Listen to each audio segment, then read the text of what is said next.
We tell ourselves the fire between us is nothing more than temptation, but tonight, when her hands gripped his belt and his voice trembled, we both knew the line of no return was burning away.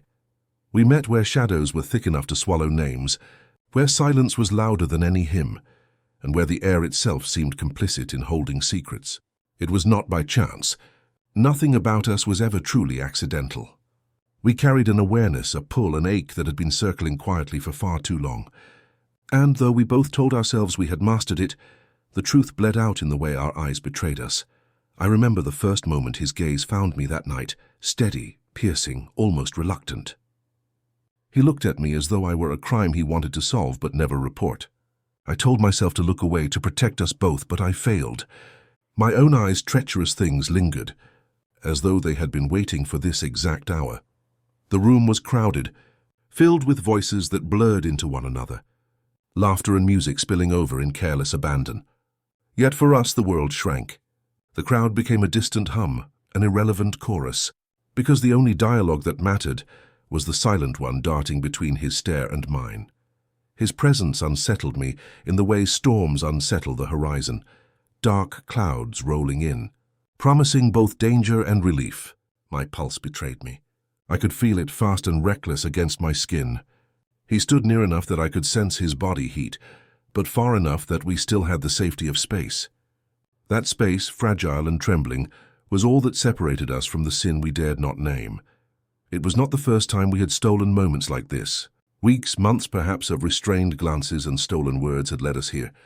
Always we tried to bury the hunger, disguising it beneath duty, beneath loyalty, beneath the thousand excuses that kept us clothed in self-control. But hunger has a way of starving reason, and reason tonight was already faltering. He moved closer, not enough to draw suspicion, but enough for me to catch the scent of him, warm, clean, with an edge of something sharp, like cedarwood smoke. That scent anchored me, yet pulled me apart at the same time. My breath faltered. I told myself I should step back, widen the distance, reclaim the line we both knew must never be crossed. But my feet, like traitors conspiring with my heart, stayed exactly where they were.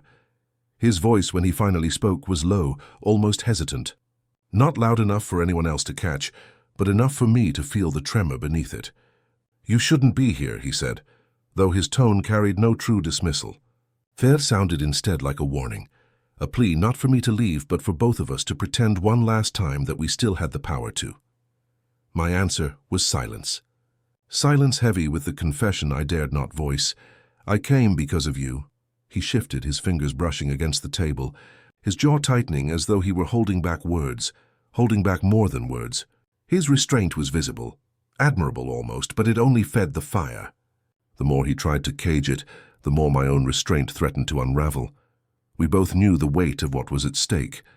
We both carried the shadows of others, people who trusted us, who would bleed from the ruin of what we risked.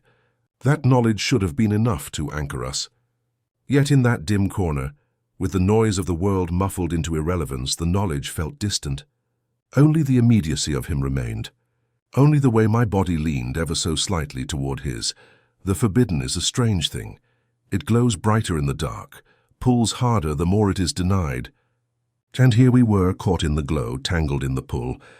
His eyes flickered to my lips for just a breath of a moment, quick enough to deny if questioned, but long enough for me to feel the air between us shift. Time thinned then, stretched taut like a thread about to snap. The ordinary rhythm of the night, clinking glasses, laughter, murmured conversations, melted away until all that existed was him and me. Two people standing on the cliff edge of something that promised both ruin and ecstasy. When he exhaled, it was sharp, uneven. And though his words did not follow, I could hear the unspoken truth echoing in the silence. We should not want this, but we do. We cannot stop this, though we must. And in that moment, surrounded by shadows that swallowed everything else, I knew our meeting was not the beginning. It was already the unraveling. Her hands trembled before they dared my belt, a tremor born not from weakness but from the weight of what it meant. It was a touch suspended between hesitation and surrender, one that carried a question neither of us wanted to answer. Will we stop, or will we fall? The first brush was accidental, at least that's what we told ourselves. Fingers grazing cloth, a fleeting contact that could be explained away. But we both knew it wasn't an accident. It was a seeking. Her testing of boundaries that had already been stretched thin, threadbare by weeks of stolen glances and silences heavy with wanting. When her palm pressed firmer, I felt my breath catch in my chest. The world around us seemed to collapse inward again, until there was nothing beyond the heat of her hand, the pressure of her presence, and the unbearable truth that we had already gone too far in thought, long before we crossed it in touch. Her hands weren't steady. They trembled. Yes, but there was a determination beneath the tremor. A choice disguised as hesitation, and in that choice my own restraint faltered. My body betrayed me, leaning forward closer, closer still as if magnetized. The air between us thickened, electric. Every second slowed, stretched, became unbearable in its intimacy. Her skin, even through fabric, radiated warmth that seared through me. It was as if her fingers carried fire, each nerve alight, daring me to surrender to the blaze. I wanted to pull away. God, I told myself I should. I rehearsed the words silently. Stop, we can't, not here. Not now. But when I opened my mouth, no sound came. The only thing that broke was my own discipline. She lifted her eyes then, and I caught them, those eyes that had haunted me in quiet hours, in restless dreams. They were wide, fragile, filled with both fear and defiance. Fear of being caught, fear of consequence, but defiance of every rule, every vow. Every wall that said we should not be touching. And in that shared gaze something passed between us. Unspoken but undeniable. Permission. I reached for her, not with the reckless hunger that thundered inside me, but with the reverence of a man handling something sacred. My hand found her wrist gently, as though I could steady the tremor. Instead, it steadied me. Her pulse was wild beneath my fingertips, racing in rhythm with mine. "Do you understand what you're doing?" I asked, though my voice cracked with the effort of restraint. I wanted her to say yes. I wanted her to claim it, to free me from the guilt of being the only one aware of the ruin we were courting. Her lips parted, and for a moment I thought she would speak. But no words came, only a breath, soft, shaky, trembling as much as her hands. That silence was its own confession. Her grip tightened, deliberate, unmistakable. The tremor was still there, but it was no longer hesitation. It was hunger barely held in check. And in that instant, my resistance fractured. I leaned in close enough that I could feel the whisper of her breath against my cheek. My hand slid up her arm slowly, as though each inch traveled was a sin I needed to savor. Her skin burned beneath my touch. Though the fire wasn't hers alone, it was ours. We swore to resist. God, how many times had we sworn? With words, with distance, with carefully constructed walls of pretense. But bodies are terrible liars. Bodies know the truth long before minds admit it. And our bodies, in this fragile, trembling moment, were confessing everything. The room, the world, the consequences, all of it fell away. What remained was raw, immediate, undeniable. Her fingers at my belt, my breath tangled with hers. Two people pressed against the edge of something they had no right to want, yet couldn't bear to deny. When her forehead leaned gently against my chest, I thought perhaps it was surrender, a plea for me to stop us both. But when she whispered so soft I almost didn't hear it, "Don't let go," I knew. We were no longer resisting. We were choosing. Don't let go. Those three words lingered between us like a spell. They were soft, fragile even, but they landed with the weight of chains snapping loose. My chest tightened, my breath faltered, and my grip on reason nearly dissolved. I wanted to answer, to assure her I wouldn't, but the words caught in my throat. My voice was not steady. It trembled, carrying the conflict I could no longer hide. Still, the truth broke through in a whisper that was more confession than command. "Woman, your fire will pull me into forbidden sin." The words slipped out ragged as if torn from me, each syllable trembling with equal parts warning and longing. It was the closest I could come to pleading for restraint, while begging her to keep touching me. I felt her still against me, her breath halting, as though she were weighing the gravity of what I had just confessed. But instead of retreating, her hands pressed firmer against my belt. She didn't flinch. She didn't apologize. Instead, she lifted her face slowly, her eyes meeting mine with a clarity that both terrified and anchored me. "You think I don't know?" she whispered. her voice steady where mine faltered. You think I haven't counted the cost already? Her words cut deeper than any reprimand, because in them was the raw acknowledgement of everything we had tried to bury. The consequences, the people who trusted us, the vows we had sworn, none of it was unknown to her. And yet here she was, hands trembling but unyielding, daring me to stop pretending this was anything but chosen. My throat tightened. My hands found her face, cradling it as though the touch alone could slow the unraveling. Her skin was soft beneath my palms, warm, alive, impossibly close. I wanted to push her away, to restore the walls, but every nerve in my body screamed against it. Do you understand? I asked again, my voice breaking, trembling with desperation. If I give in, if I let this happen, we won't come back. There is no undoing this fire. Her lips parted. Her breath mingled with mine, sweet and sharp at once. Then burn with me, she said. The simplicity of it unraveled me. My heart thundered against my ribs, a violent rhythm that betrayed the storm inside me.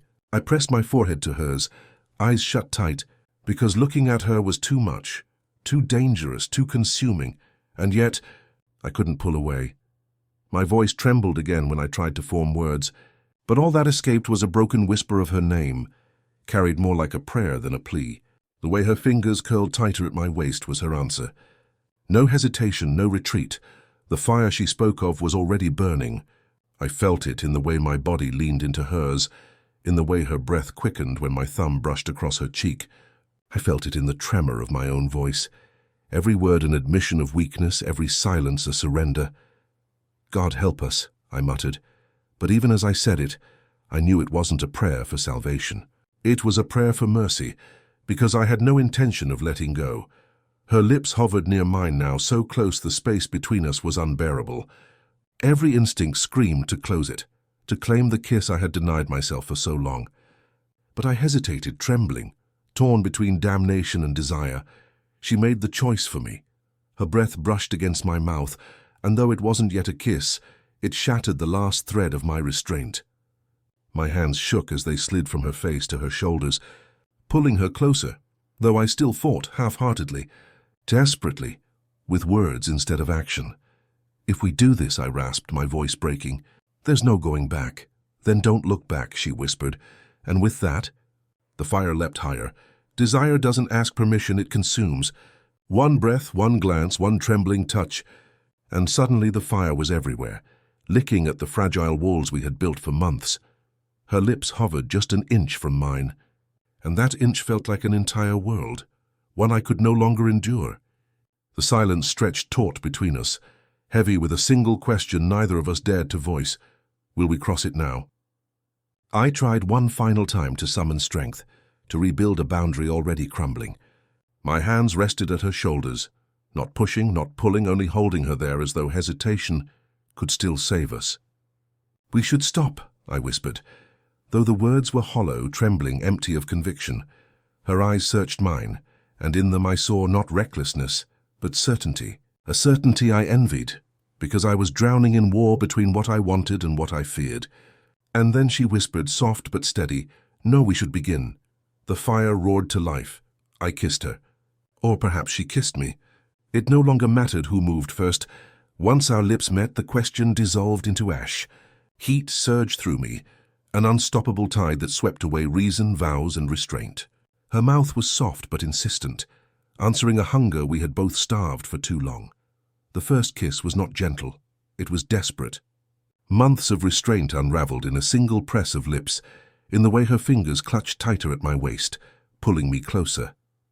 My own hand slid to the small of her back, drawing her into me as though distance itself was a sin. Desire crackled like dry wood in a storm, sparking wild and uncontainable. The world outside us vanished. The chatter of voices, the clink of glasses, the glow of the room. Everything blurred until there was only the two of us, burning. Lost in the blaze we had tried so hard to deny. When we finally broke for breath, her forehead rested against mine, her chest rising and falling as if she had been running. My lungs burned, not from lack of air, but from the realization of what we had just done. "We can't," I began, but she silenced me with another kiss, fiercer this time, a vow written in fire. Her hands tangled in my shirt, pulling me down into her orbit, and I let myself fall. The fire no longer asked for permission. It demanded surrender. Every brush of her lips, every sigh against my skin deepened the hunger. My voice trembled as I tried to speak between kisses, but the words dissolved into broken fragments. "We shouldn't—" God. Her answer was not words, but the press of her body against mine, the tilt of her head, the insistent way her mouth refused to release me. She wasn't arguing. She was declaring war against every reason I had left. And I was losing. Gladly.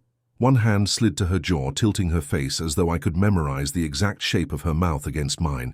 The other traced the line of her spine, slow, reverent, though my body begged for recklessness. The duality tore at me. Devotion and desire, sacred and profane, all tangled in one relentless embrace. The kiss deepened, no longer hesitant, no longer questioning. This was surrender. This was two people standing at the edge of ruin and choosing to leap. Her lips left mine only long enough for a whisper to escape, ragged and breathless. "Tell me you feel it too." I didn't answer with words. I crushed my mouth against hers again, pouring every unspoken truth, every fractured vow, every impossible longing into the fire we had unleashed, and in that moment there was no room for denial. The fire wasn't hers or mine, it was ours. It lived in the way her hands roamed with trembling certainty, in the way my own body betrayed every ounce of restraint I had ever clung to. It lived in the tremor of my voice when I tried and failed to speak reason into existence. We had spoken of temptation as though it were something distant, something waiting at the edges of our lives. But here now, with her lips against mine and her breath mingling with my own, temptation was no longer a threat. It was reality, and I knew deep in the marrow of me that we had ignited something we could never extinguish. Desire always feels infinite in the moment, but even fire has shadows. And as her lips left mine, as our breathing slowed into ragged rhythm, the first shadow crept in. Her eyes stayed closed as though she could hold the world away a little longer. But mine opened, and with the sight of her face so close, flushed, trembling, alive, I felt the first sting of reality pierce through the haze. I loved the fire, yes. God help me. I wanted nothing more than to stay burning inside it. But behind the heat, I heard the echo of names not spoken here. People who trusted me, who trusted her. People whose lives would fracture, if they ever knew what we had just chosen. "We shouldn't," I whispered again, though the words were weaker this time, less a command and more a confession. Her lashes fluttered as she opened her eyes, and there was no fear in them, only sadness, only knowing. "I know," she said, and those two words carried the full weight of consequence. We both knew what this fire demanded. It wasn't simply our own ruin, it was theirs too.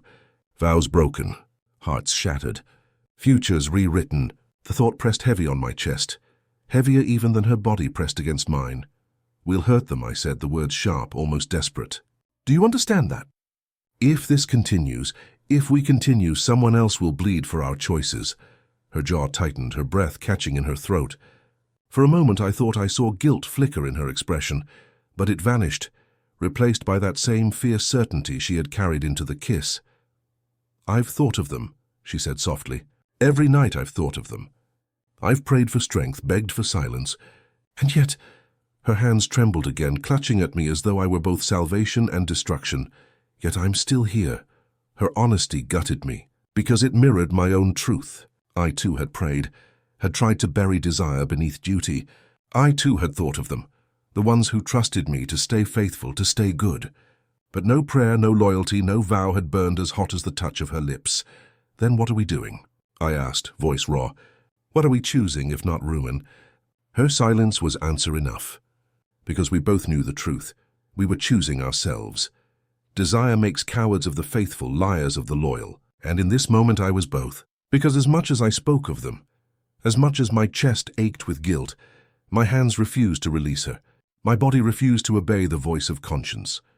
Her thumb brushed my jaw, gentle, tender, as if she were wiping away the weight of my words. "Maybe the fire will destroy us," she whispered. "Maybe it will destroy them too. But haven't you felt it? Haven't you felt how lifeless everything else has been compared to this?" I wanted to deny it. I wanted to cling to the safer truth, the honorable truth. But she was right. My days had been grey, my nights hollow, and every stolen glance, every brush of her hand, had felt more alive than all the vows I had kept. That was the cost. That was the unbearable pull. To choose them was to choose safety, loyalty, silence. To choose her was to choose fire, ruin, and something that felt like life itself. My voice trembled as I answered, my lips brushing against her temple. "Yes, I felt it," she exhaled, almost a sob, almost relief. And then she pressed closer, as if the admission itself had bound us tighter than the kiss. We stayed like that, caught between fire and ash, between desire and consequence. And though we both knew the cost, though we named it, held it in our hands like a sharp blade, we still did not let go, because the truth was clear, undeniable, terrifying. The fire felt worth the ruin. His hands gripped my face as though I was something fragile, something he might crush if he held me too tightly, yet lose forever if he let go. The pressure of his palms was trembling restraint, a war fought in silence. For one suspended heartbeat, I thought he would push me away, but he didn't. He lingered. His thumbs brushed my cheeks, a touch both tender and desperate. His forehead pressed to mine, his breath ragged, uneven. Between us, silence screamed louder than any words. "Tell me to stop," he whispered, his voice raw, shaking with an ache I felt deep in my bones. "Tell me and I'll walk away," but I couldn't, the words refused to form. My lips parted, but only a breath escaped, shallow and trembling. Because to say stop would be to extinguish everything, the fire, the life, the raw pulse of us. And I wasn't ready to lose it. Not yet, maybe not ever. He cursed under his breath, low, sharp. His hands slid from my face to the back of my neck, pulling me closer in the same motion that pretended to release me. His struggle was written in every line of his body. Push and pull, want and fear, love and ruin, all crashing together. "This is madness," he rasped, his mouth so close I could taste the heat of his words. "We can't keep—" His voice broke, shattering like glass, and then he kissed me again. The kiss wasn't like the others. It was fractured, broken, caught between surrender and escape. His lips pressed hard, almost punishing, before pulling away just as fiercely, as though distance might save us. But every retreat dragged him back, like gravity refusing to release him. I clutched his shirt, holding him as though he were slipping through my fingers. My own breath faltered, tears burning unbidden at the edges of my eyes, not from regret, but from the unbearable weight of knowing how close we were to losing everything, and how powerless we were to stop. He tore his mouth from mine, chest heaving, his hand tangled in his own hair, as though he might rip the conflict from his skull. "God, what are we doing?" he groaned. "We're killing ourselves. We're killing them." His words cut deep, but I couldn't let him go. My hand found his wrist, steadying the shaking that betrayed him. "Then let us die together," I whispered. His eyes burned into mine, wide, desperate, searching for an anchor. But all he found was fire. And fire doesn't soothe, it consumes. For a moment I thought he would break free. His body leaned back, his jaw tight, his shoulders trembling under the weight of impossible choice. The space between us widened, just enough to breathe, just enough for hope of escape. My heart clenched. I thought it was over, that he would walk away and leave me standing in the ashes of a fire I could not keep alive alone. But then he returned, with a sound that was half a growl, half a plea. He closed the distance again, gripping my waist as though anchoring himself in me was the only way to survive. His mouth crashed against mine, urgent, reckless, devastating. There was no hesitation now. No pause, no retreat. Only the breaking point itself, the instant we realized we could not stop, no matter how hard we tried. And in that moment the truth became unbearable, undeniable. We were too far gone. Our silence had screamed yes. Our words had begged for reason, yes. But our bodies spoke louder still. And their language was clear. We had already chosen. When his lips finally broke from mine, he pressed his forehead to my shoulder, his body shaking with something that was not quite desire and not quite despair. "We'll burn," he whispered hoarsely. "We'll burn and there will be nothing left." I held him tighter, my own voice steady where his faltered. Then let it burn. And in that fragile, trembling moment, the breaking point became the very thing that bound us together. We stood on the edge of something vast and merciless, our bodies pressed close, our breaths entangled, our hearts drumming war against our ribs. The fire between us had already spoken its truth, but the mind still fought for a say. His hands lingered on me, unsteady, as though he could not decide whether to hold me closer or push me away. His eyes burned with both hunger and fear, flickering like a candle caught in the wind. "This is it," he said, his voice rough, almost broken. "We can still turn back." The words struck me like cold water, though even as he spoke them, his hands refused to release me. His thumb traced slow circles against my hip, betraying the lie in his mouth. He didn't want to turn back any more than I did. He wanted me, and God help us both, I wanted him too. "What's left to turn back to?" I asked, my voice trembling but steady enough to cut through the silence. "Gray days, hollow nights? Pretending this isn't real? Pretending we don't ache every moment we're apart?" He shut his eyes as though my words were arrows. His jaw clenched, his breath ragged. "And if we leap?" he whispered. "If we give in, we don't just fall. We drag others down with us." That was the blade hanging over us, their faces, their trust, the world that existed outside this burning room. Futures built on promises we had made to others, not each other.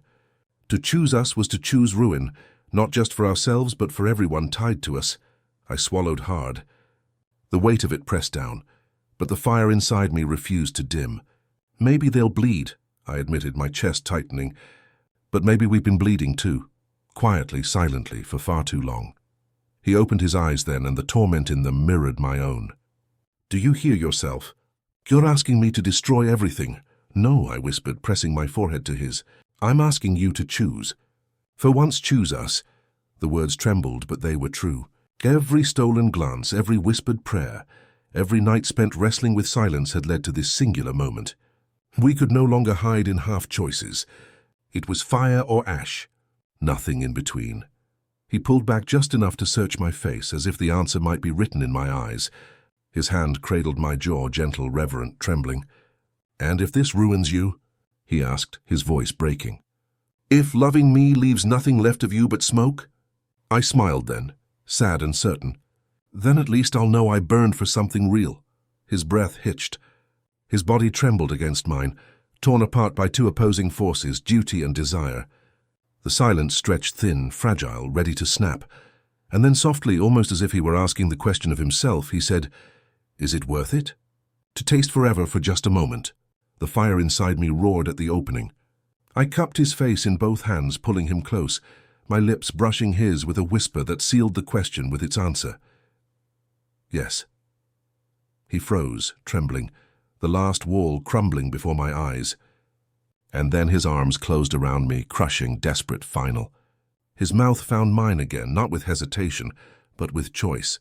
This kiss was different. It wasn't hunger alone, it was surrender. It was the acceptance of ruin, the leap into flame. It was him choosing me, us, the fire, despite everything. And as I melted into him, as the fire consumed us whole, I understood. There was no turning back. Not now, not ever, we had chosen. And the choice was fire. There are moments in life when time does not move forward, nor backward. It simply holds. Suspended, stretched thin like glass, waiting to shatter. We were caught in such a moment. Her hand still gripped my belt, my breath still tangled with hers, and yet everything else had fallen silent. It was as if the world itself had paused, giving us one last heartbeat to decide whether this would be a beginning or an ending. I wanted to believe we had chosen already, that our kiss had sealed it, that fire had spoken louder than duty. But choice is never so clean. Behind every embrace lingered the shadows of consequence, whispering that tomorrow would demand an answer to what we had done tonight. She leaned into me, her forehead pressed to my chest, her body trembling as though she too felt the weight of the silence. Neither of us spoke for a long while. We didn't need to. Our silence was full, alive, thick with everything we were too afraid to say aloud. Finally, her voice broke through, soft as a prayer. "What happens now?" I could not answer. My throat was tight, my voice unsteady. For all my strength, for all my fire, I was a man undone by that single question. Because I didn't know. Because no answer felt right. If I said we run, the vision of their faces, those we had betrayed, would rise before me. If I said we stop, the fire burning in my chest would howl in protest, tearing me apart from the inside, so I said nothing. I only held her tighter, as though the strength of my arms could keep the world away a little longer. Her silence met mine, and in that silence we both understood. There was no simple future for us. Only fire, only ash, only the aching truth that love and ruin had become inseparable. I kissed her one last time, or perhaps it was the first kiss of forever. It lingered, slow and trembling, not desperate but heavy with meaning. When our lips parted, the air between us hummed with possibility and dread alike. Some stories end with clear lines, with vows renewed, with partings final, with choices made plain. Ours would not. Ours was a story that lived in the in-between, in the space where desire and consequence wrestle without resolution. Perhaps we would walk away that night, carrying the burn in our chests, but never letting it consume the lives around us. Perhaps we would meet again tomorrow, unrepentant, ready to set the world ablaze for the sake of what we felt. Perhaps we already knew which path we would take, but lacked the courage to name it aloud. The truth is, endings are rarely neat. Love does not resolve itself in tidy conclusions, nor does sin fade with a single choice. Fire smolders, fire waits, fire lingers long after the first spark. As I stood there, her hands still clutching me, my voice trembling with the weight of everything I could not say, I realized this. Our story would not be written in this moment alone. It would be written in every decision after, in every silence, in every glance that dared too long, and so the ending remained unwritten. What endures is the image, the moment suspended forever in memory, her hands gripping my belt, my voice trembling as I confessed her fire would pull me into forbidden sin. The fire between us crackling, waiting, deciding us. Whether we chose ruin or restraint, whether we burned or survived, no one will ever know. Maybe not even us, but the fire, that fire, will always live.